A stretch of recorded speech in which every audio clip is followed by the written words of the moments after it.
Hey, what's up, everybody? This is your boy Jiles, the host of Urban Arts Live. We are sponsored by Boom, Urban Arts Magazine. If you are not a subscriber to Urban Arts Magazine, visit us at Urban Arts Online, boom, boom, boom, urbanartsonline.com, and join our robust social media. Also, if you don't get our free magazine every quarter, make sure that you subscribe and get our free magazine. If you are arts performer, arts maker, if you're an arts lover, if you are a human being, check out Urban Arts Live. Yo, today on this episode, we have a dope talent that is joining us for a conversation. She hails from the city of Chicago, Illinois, known as the Windy City. I want you to help me welcome Miss Tiffany Hightower. Hey, Tiffany, how are you? I'm good. How are you? I'm amazing. Thank you for joining us for Urban Arts Live. Well, no, thank you, Giles, for having me. This is a great honor, a great opportunity. I'm just excited to share with you and share with everybody the things that are happening with the Illinois Legislative Black Caucus Foundation, and I guess a little bit myself. Yeah. So let's jump in a little bit about who Miss Tiffany D. Hightower is. So a little birdie told me that you're a bit of a poet. Is that true? I am. I've been working on a poetry book for about 5 years. The title of it will be called Latent Hazelnut Blues. Yeah. Good. I just felt all warm inside. Thank you. However, the artist in me, it's taken so long because it's like 5 pieces. It's literally, I'm like, there's 5 pieces that still must come out of me before this book can be finished. But yeah, it's a little bit about the journey of my life and in poem, right? Because one of my favorite poetry books was from Nitosaki Shange, right, for colored girls. And I would reread that choreo poem forever through college. It got me through so much. And if you really understand the intricacy of words and the play on words, you understand the passion and the movement behind those choreo poems, and it really speaks to your life. Especially if I found God in myself, and I loved her. I loved her fiercely. That's it. My favorite is I've been watering this plant. That's my favorite. I'm not gonna go there, but yes, that's awesome. I'm super excited about your book for sure. So how did you get into poetry? Like, we don't find a lot of people who are poets anymore. Oh well, so let's see. Growing up as a child, I don't think I am. I'm a whole Black girl nerd, and I wear that proudly. So I was a nerd growing up, and sometimes you wouldn't know it to know me now, but I was a tad bit quiet, right? I was quiet but comical all the time. But there were things that were happening in my world that I couldn't quite express verbally, right? Or in Black families, you told keep that to yourself, don't air your dirty laundry. And so I started writing about at the age of 12. And then I started kind of performing during that time as well, becoming an orator and speaking and doing that stuff. I went to college. I went to high school, started writing quietly again, went to college, wrote quietly, never really performed until I came back home from college. And then I performed at some of the great haunts in Chicago, like Jazz and Java, Africa West,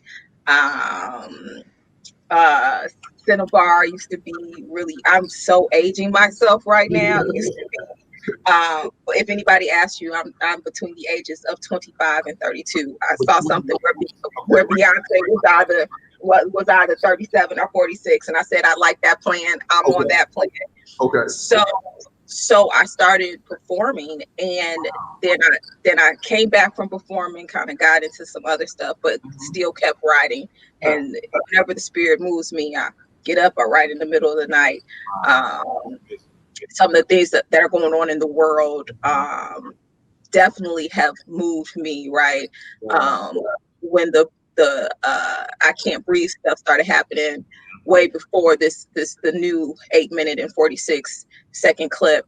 I wrote this piece called the original lung capacity, and it kind of ends like, I can't breathe, but could we ever, right? So that's how it ends. But yeah, so Wow, yeah. awesome. And your voice is needed in this landscape now. You know, we don't have the Intozaki Shanges, we don't have the Amelia Barakas, we don't have, I mean, we don't have all those amazing poets who knew that language and was able, you know, the Margaret Walkers with Jubilee, you know, all those amazing people. We don't have those anymore. So I'm excited. I can't wait for your book to come out. I'm gonna be the first one to buy a copy for sure. Thank you.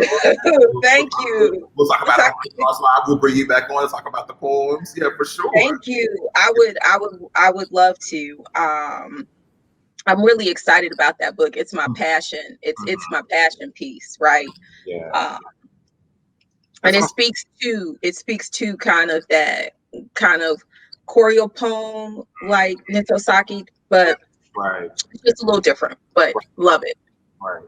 Awesome. So so it looks like you're a poet by night, but you're in politics by day. Something like that, yeah. Or sometimes I'm a poet during the day because what are y'all doing on this good Sunday? Like sometimes you have to, Right. yeah. What is going on in this world? Yeah. So you just assumed a new role as the executive director for the Illinois Legislative Black Caucus Foundation. Yes. Yes. Congratulations. Thank you. Yeah. So what does that role entail? Tell me about the company, the organization, and like what do you do on a day-to-day basis? So absolutely. So you speak of it is politics, but it's not politics, right? It marries politics and it marries my passion for non-for-profit work. The Illinois Legislative Black Caucus Foundation was founded in 2002, and it is actually the civic and philanthropic arm of the Illinois Legislative Black Caucus, which was established in 1967, which is actually the oldest Black caucus in the United States of America, even older than the Congressional Black Caucus. Wow. And so what we look to do from our side is really from a non-for-profit angle, we look at economic opportunities, we look at analysis, we look at doing policy analysis, we look at research, we give away scholarships. A couple of weeks ago, we gave away 64 $1,000 scholarships to matriculating students throughout the state of Illinois who are going on to pursue higher education, which we still felt was critically important such a time as this, right? We over the course of inception, though, we have given away over $750,000 in scholarship. So in less than 20 years. So that was one of the premises that the foundation was founded under. We help do education seminars, town halls, anything that we can. One of the things I'm trying to help launch is to do some critical polling in the African American community throughout the state of Illinois, because sometimes we say, no, this is Black folks' issues, and we haven't really asked Black at a grassroots level, what is your issue? Is the educational divide your issue? Is the education gap your issue? Now, we know it is an issue, but is this the thing that you are clamoring about? Is reparations the issue that we really need to be discussing? Is that the passion piece? Because when you're talking about mobilizing folks in terms of an organizing capacity, you got to speak to what they want you to speak to them about. So you got to really understand what the issues at hand are. What do they feel the obstacles and barriers are? Now, right now, police accountability is a huge thing. Criminal justice reform is a huge thing. Even cannabis legalization is a huge thing in terms of how people are looking to address the generational wealth gap. So those things you have to figure out. So that's kind of what the foundation, that's our mission in a nutshell, to kind of address these issues and to look, take a deeper dive into how to unravel these issues to provide a holistic kind of solution that everybody can be engaged in, with the help of also the phenomenal African American legislators that we have here throughout the state. Nice. And so, what prepared you for this position? So you're asking funny questions. That's cute. Um, Preparation. Let's see.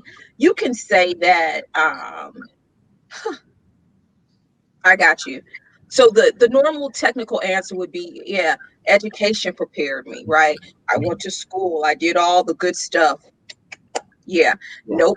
You could say also that jobs prepared me. You could say I was one of the executive directors of the organization that Barack Obama founded on the South Side of Chicago. He was the first ED of this organization, and I eventually, after him, I became the ED. You could say that prepared me, but I can't say that. Um, Totally, it was part of it, but not the whole recipe, right? It was every encounter and struggle that I had as a Black woman, every time being confronted with you can't do this because of your skin, every time I was confronted with I can't do this because I was a woman, it was the dude who said, oh, to look at her, you would think she was blind because she's pretty, but then she opened her mouth and all of this smarts. It was those backhanded type of compliments, those types of predicaments that I had to fight and struggle through. It was every time on the ground crying, saying, why can't I see better? It was economic conditions that, you know, that you think you in the middle class, but you're not in the middle class because you know what when you really do the assessment, it was those times, it was the times crying in my room, the times being rejected that prepared me for this position. And it's not to say that this is a position of rejection, but this is a position that the fight that has built up in me for that duration of time has poised me for an opportunity in a moment like this where I can be this person that's needed to be in this leadership capacity. So that's my answer for that. That's awesome. Listen. I felt everything that you just said, and like literally, you're telling my story too. So that's that's amazing. I think it's a lot of our stories that we use. That I think it was Ti said, "Make the haters your motivators." You know, and so like using all of those struggles, those external forces, you telling me no, you telling me I'm not good enough to say, okay, I'm going to use that. I'm going to throw it on the ground and I'm going to stand on top of it. I'm going to keep climbing and keep pushing. That's amazing. That's amazing. Amazing. So, question. I'm sure with your background, I'm sure with your knowledge and your experience that you can go anywhere across the country, maybe even across the world. Why Illinois? Why stay home? So I left Illinois to go to the University of Michigan, Ann Arbor. Go Blue Hell. Woo, woo, woo. And that was exciting. My father lives in North Carolina, so I've been there. I definitely have been to DC. But you know, one of the things that you're always it says charity begins at home, right? And it's not that I'm doing any necessarily charitable services to the state of Illinois, but Illinois is home. And if this is where I'm needed, right, I'm going to do the work. And so you say, why Illinois? I say, why not Illinois? We import talent here all the time from other places, and there's talent that grows here. Exactly. So why not sow into that talent, sow seeds and help that bloom and grow? So yeah, my rebuttal is why not Illinois? Right. Now, will I be in Illinois forever? Who knows? That might not be the case. But right now I am here and I'm gonna give it everything that I got, all my sweat equity. Right. That's awesome. That's awesome. So with this new position, as the executive director of the foundation, what is your goal? What's your your 5-year goal? What do you want to see the organization grow to? Well, okay, so let's start with the short term and the long term, right? I've got this plan. It's called the VIP plan, right?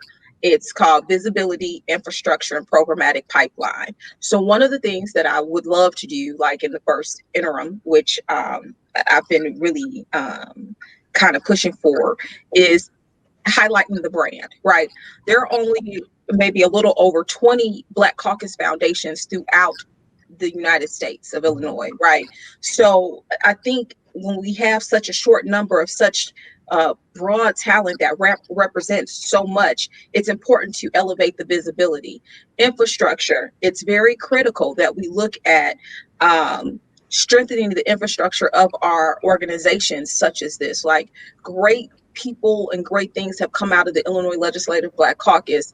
Its foundation should represent the same thing, right? So increasing the infrastructure, and then looking at programmatic pipeline, enhancing our programs, enhancing the services to the community. That's something I'd like to do. I'd like to double revenues this year, which hopefully, if you want to donate to the Illinois Legislative Black Caucus Foundation, please email info@ilbcf.org, or you can hit us up on PayPal. We can be found there. We do take donations. We are 501c3, so it is tax deductible. Okay. Yes, sir. Okay. I have to do those things as well. And we'll put that right up there. We'll put it right up here. Yeah. Thank you so much.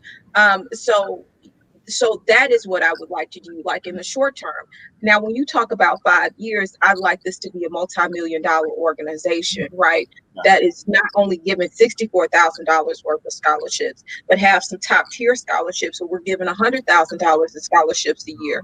That our mentorship program is like, everybody's not going to get the opportunity to do the CBC internship program on the Hill, right? In Washington, which is a wonderful program, and I applaud it. But if our caucus foundations mirror those things in their states, like, I feel like Illinois is a state that has some of the greatest, you've got urban farming, you've got urban life, you've got rural, you've got transportation deserts, you've got food deserts, we are a cornucopia, if you will, of all the issues going on the East Coast, the West Coast. We are, the Midwest holds all of those things that deal with Black people. Why wouldn't it be great to have a stronger internship program that looks like that, where people can come and do the same thing in Springfield? So those are the things that I look forward to in 5 years. Also helping to elevate, the notables that came out of the ILBC. Congresswoman Kelly was a representative in the ILBC. Barack Obama was a state senator in the ILBC. Right. So when you look at some of the Carol Mosley Braun, like when you look at some of the folks that also came out of that legislative arm, I think that there is something so beautiful here that we can really, really expound upon on the foundation side. And I'm just really, excited to continue to move that needle forward, whether I'm here in 5 years or not, really helping to build upon the legacy of the people that came before me and strengthen it to grow so that somebody else who inherits this can take it to the next step forward.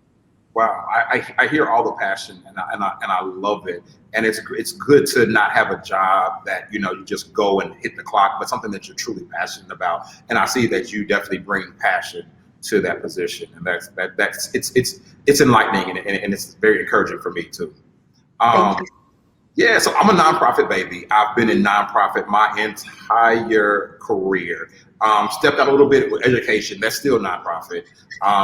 Worked corporate for a little bit. Well, in the city of Dallas, which is still nonprofit. So, I know my passion for the nonprofit arm. Why do you feel that you found like a passion or a niche in nonprofit, even so much that you studied it in school?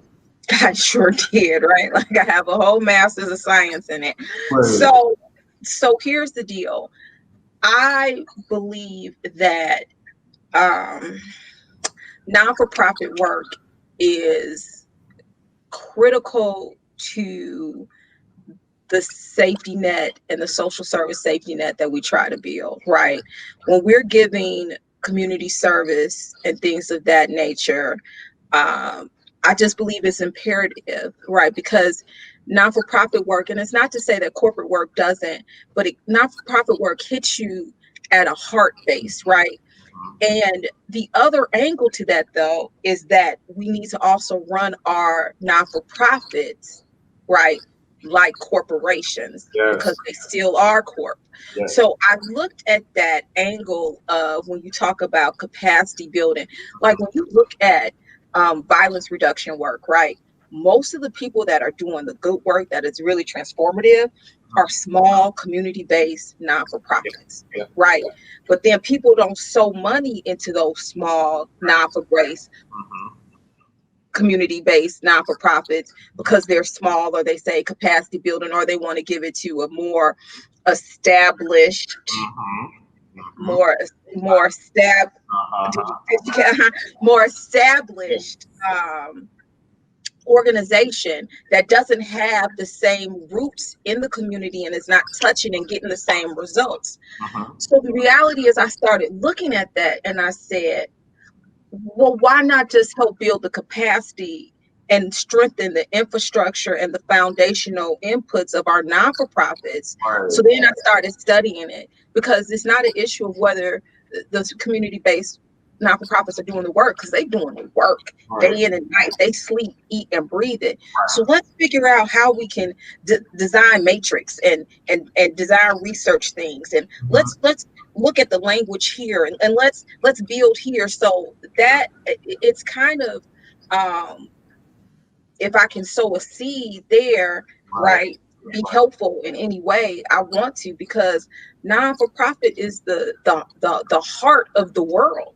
if Right. if if you want this world to be better, then you sow into non-for-profits. Right. Businesses should sow into non-for-profits, right? Because you keep thinking that this issue that's on the next block is not going to hit your block. Guess Yeah. what? Come It always hits your block. You on. keep thinking that this issue of violence on the south side, oh well, it's never going. Guess what? It's coming right to your front door.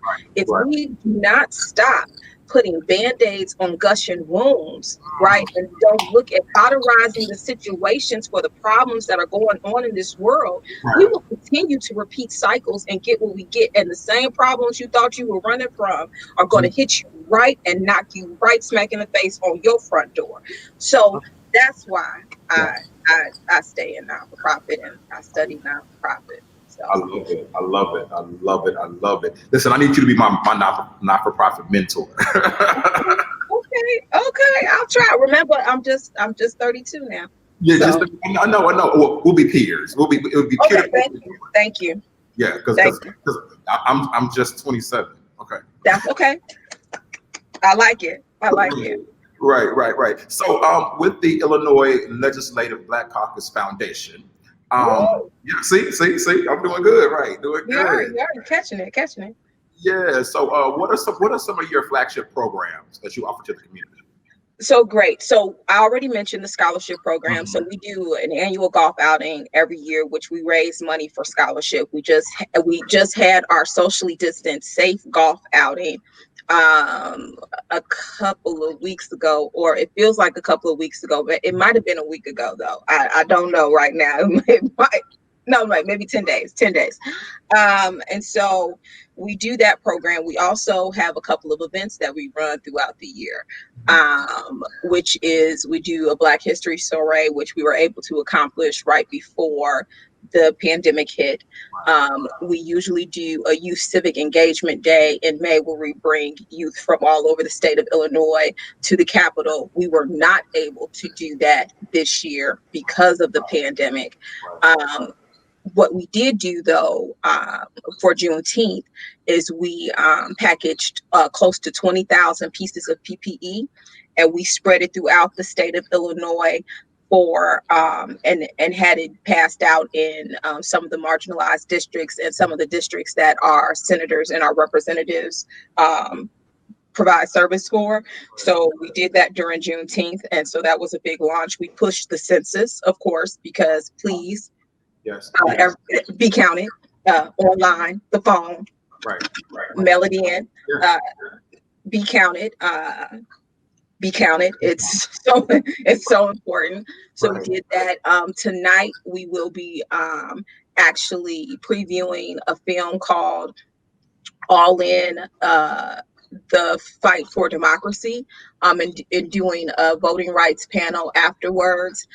So really excited about that. One of the things, I launched two new things though this year, which one I look to before the second pandemic hit, where 8 minutes and 46 seconds happened. We were in the pandemic of COVID, and I was looking at what economic recovery would be for Black businesses, small businesses, entrepreneurs, and African Americans. So I looked at creating a partnership with the urban leagues, right? Because what we know is that if recovery for regular middle class folks and regular businesses would be 3 to 5 years, what we know is without some critical help for our businesses, that 3 to 5 years looks more like 5 to 15. We still trying to recover from 40 acres and a mule that nobody ever got. So I'm sorry. Did I say too? Okay.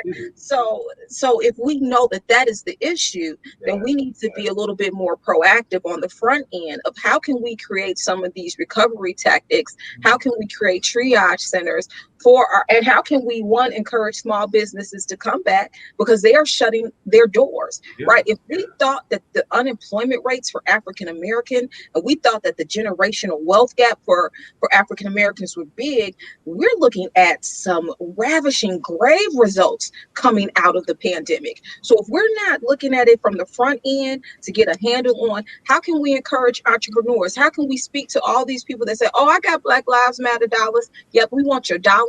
But we don't just want the green equity. We want access into your company. We want to start leveraging where is your middle management program for African Americans. You want to give, so what is your technical assistance? Once you give us the money, right? What are you going to do to make sure that that's sustainable over the duration of time? So that is one of the things that we looked at too in terms of a partnership. The second thing that I looked at was addressing the education gap and the digital divide. What COVID did also was push kids home. Now, what we already knew was that our students, African American, Black African American students, are already trailing at a 3 to 4 grades behind our Caucasian counterparts. That's while they're in school.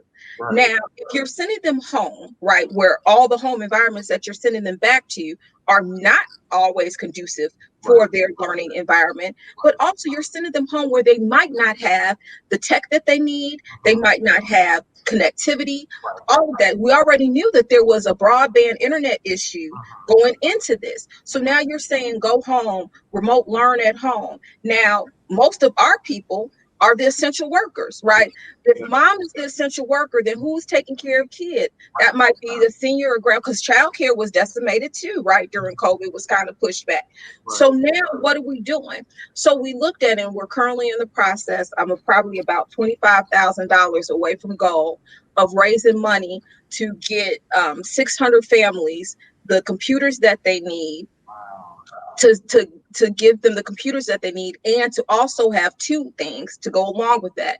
One, to enroll them in an online tutoring program, to have an organization do that.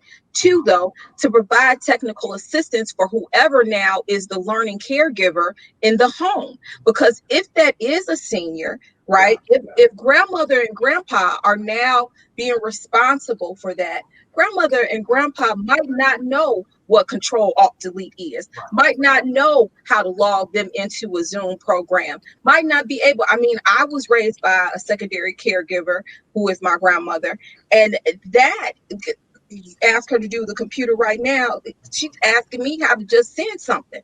So now we need to figure out that. So it's two: one, a technical assistance to get people into that, to understand the technology that's going on, and just to get them access to the technology and the connectivity. So I'm hoping that I can hit this $25,000 goal in the next week or so, because I want to be able to get this to the kids before the fall. Donate. I'm gonna put it right up there. Donate. Right before we get too far into this school year. So regardless, I'm gonna roll it out in September. Yeah, these programs, the programs that you're actually doing, affect us, affect the communities right now. It's not like I have to wait until 5 years to see this change. It's 600 families will be affected immediately almost. That's dope. That's so amazing. Thank you to you and your foundation for doing the work that people talk about, because a lot of people lip service. Listen, I used to say this all the time, in organizing, they say, come to the meeting, we'll have food. And, you have a lot of people that will come for lunch. And I used to tell people, yeah, I'll come to your meeting, but listen, I can buy my own food. Unless we're going to figure out what we're doing, unless we're going to make some critical changes, I'm not coming to just eat. I want to see impact. I want to see the trajectory of lives for people that look like me and you. I want to see them change. I don't want to be looking at us in the same predicament 2 years from now, 3 years from now, 4 years from now, 10 years from now. I want to see that completely shift. Right. I keep telling people, even with what we're going through now in terms of Black Lives Matter and things of that nature, this is a cycle. We are repeating over and over again because we refuse to understand that the way that the system has treated Black and brown people for years has not been eradicated to the point where people still don't feel like it's advantageous to put their knee on somebody's neck for 8 minutes and 46 seconds when you know it's being recorded, that you don't care that a young 17-year-old white male can drive across state lines to go defend businesses that have nothing to do with. I'm sorry, you didn't even ask me any of those questions. No. But the reality is, when you can vote on whether I am 3/5 of a human being every 40 years, then that speaks to systemic racism and it speaks to implicit bias. So you cannot tell me that there's not a reason why these people are marching. Black Lives Matter is a statement. My life matters. You like the movement? No, it's like, okay, wait, no, it's a simple statement. Right. My life matters. Yeah. So sorry, I got. No, please don't be sorry. Like you like I'm trying to just sit in my chair and not act like I'm in church. but what you're saying is, like, in all seriousness, what you're saying is very much needed. And I think it comes from a place, once again, of like passion, because you are actually doing the physical work and you see the faces, and it's not a number on a spreadsheet. It is Miss Johnson down the street. Honestly, yeah. It could be my god kids. It could. I got a goddaughter. I got a godson. It could be. We don't let him play with guns or toy guns or anything of that nature because we don't want you. You can't have a BB gun. You can't listen. Right now, you can't even have a plastic golf club. You can't have. You don't keep your cell phone in your pocket or leave it at home because we don't know where that might get mistaken or where somebody might call the police on you because you got your cell phone in your hand and say it's a gun. Right. Because that just happened. It did. Yeah, definitely. You can't have cigarettes. You can't have Skittles in an Arizona tea. You can't have a hoodie. You can't have a mental health issue because you're going to get a bag on your head. Right. You can't have your hands on the steering wheel and in your car, not and with your family and not get, yes. Black Lives Matter. Black Lives do matter. Tiffany Hightower, how do we follow you? How do we follow the Illinois Legislative Black Caucus Foundation? I love saying it. Oh, thank you. I love when it's said. So we have a Facebook page, Illinois Legislative Black Caucus Foundation. You can follow us there. We are on Instagram, Illinois Legislative Black Caucus Foundation. You can follow us there. And we are on Twitter, Illinois Legislative Black Caucus Foundation. You can follow us there. If you want more information, you can definitely hit up info@ilbcf.org. Okay. Awesome. So Tiffany, my favorite part of the podcast is talking to people like you. I enjoy the passion and the conversation, and then we get to have some fun and play a game. Okay. 2 games. Okay. Is it chess? I played chess since I was 9. So my dad tried to teach me chess. I think I'm just too slow for it. It just did not make sense to me. I play a mean checkers though. Get pop jump. Okay. King me. Okay. Right. That's my last name. So of course. So the first one is called over and under. So I'll give you a word or a phrase, and you let me know if you believe that it's overrated or underrated. Okay? All right, cool. So a walk in the park. Underrated. Sleep. Underrated. Social justice. Underrated. Red velvet cake. Overrated.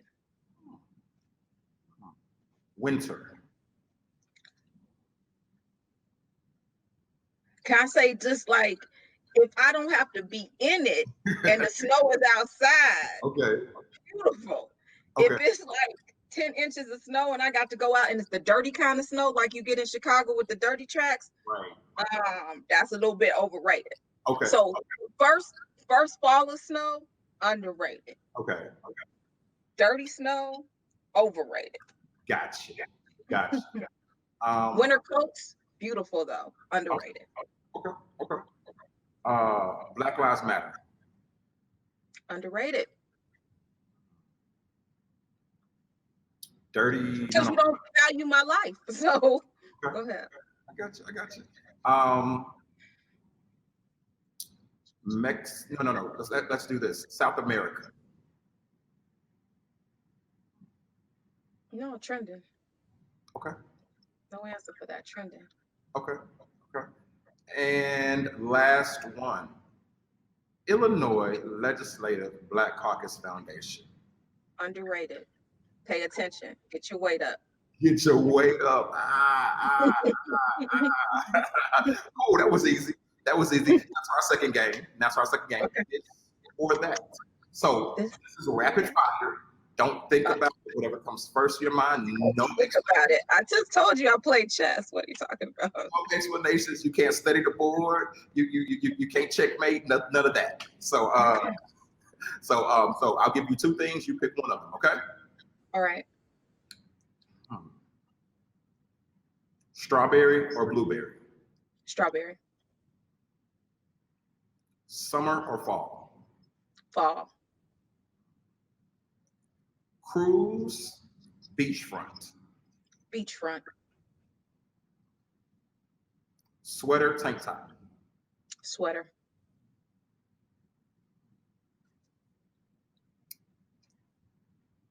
Police, firefighter? Both. Okay. Okay.